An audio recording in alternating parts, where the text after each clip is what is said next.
Hey everyone, welcome back to Rhythm Railroad. So I'm going to consider this kind of like the last part of this yard lead bridge scene that I've been building. Now this video comes to you very, very late. I did finish this a couple of months ago, but in the last couple of days I've been adding a couple of things here and there. But I wanted to just give you an overview of how everything is shaping up.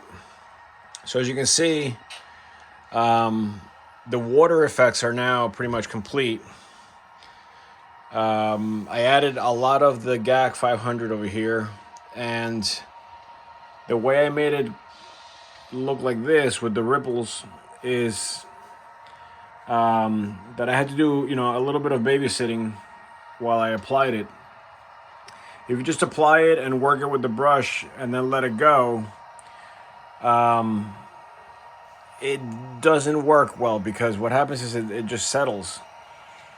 So once you let it go, it starts to get flatter and flatter and flatter. And yes, you'll get a little ripple if you just let it go. But the idea is to add a layer, then as it's drying, work it, and then let it dry a little more, and then work it more until you really, are satisfied with the kind of ripple that you're getting. So what I tried to do was make it look like the ripples are much bigger and more undulating on this part because I figure when the little cascade comes down, the ripple would be a little bit more, you know, um, erratic, kind of like smaller waves, but like crazier looking.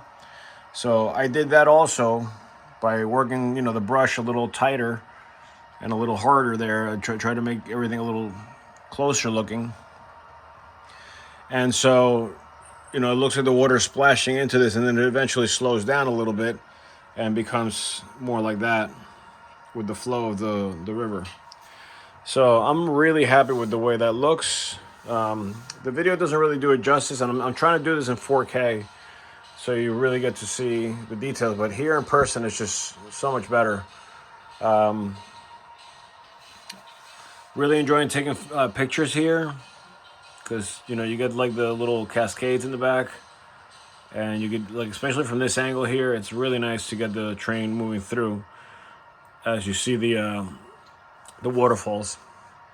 I mean, the waterfalls now are pretty much completed, and I was able to get you know it's not great, but it's enough of an effect to make it seem like it's flowing down off the ledge. And then I added a lot more of the toilet paper in between the rocks and where it would foam up a little bit, especially like along the contact point, as it hits the water.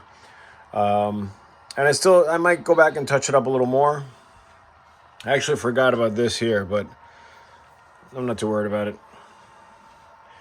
But yeah, so everything is pretty much in place. What I did add yesterday is more trees. So I've been on a tree kick lately, making trees like this, making some pine trees, small ones, big ones, and maybe one back there.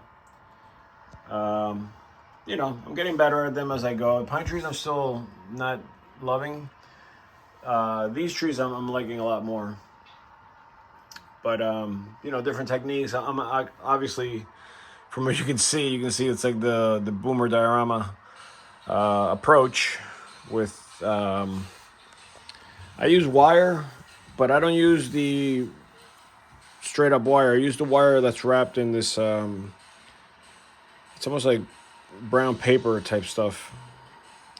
And the reason I'm doing that is because when you get almost like a bark look naturally, and then I do go back and coat it on the core of the tree, or the main branches, on the main trunk parts, with the fiber paste from Golden, like Boomer recommends.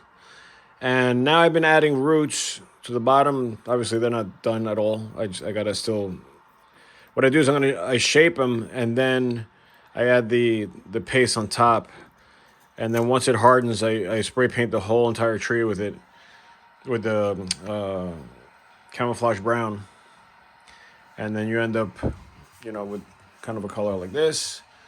Although I do hit it with a little bit of gray also, and then I go back and hit it again with the brown, and then you get these little, I don't know if the camera's picking it up, but you get a little bit of gray highlights here and there, and it makes it look more like bark instead of just, brown everywhere. You actually see it better here on this pine tree. But I'm still working on getting the branches right with the what do you call it, static grass on top, to make it look like small branches, but, not bad. I think the shape might be a little bit off. Like I might have to kind of make it more conical. But for right now, I just wanted to get a sense of what this looks like.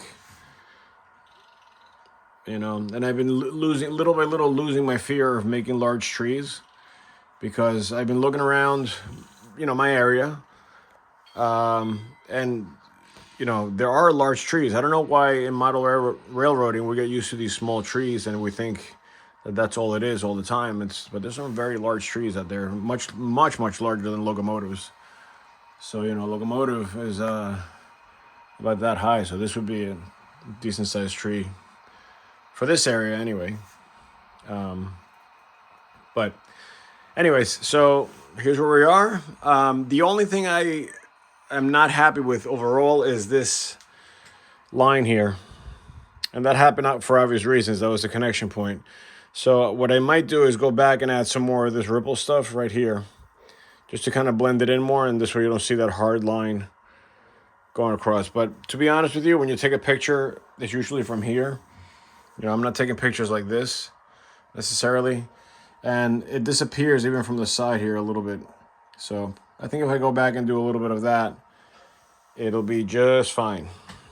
So, all right, so I'm going to leave it there. I'm going to wrap up this sequence of videos. So the next time you see this scene, it'll probably have more trees and stuff, but I don't, I'm not going to make any more videos on the progress with this particular edition. So I hope you enjoyed this, and I will see you on the next video. Thanks.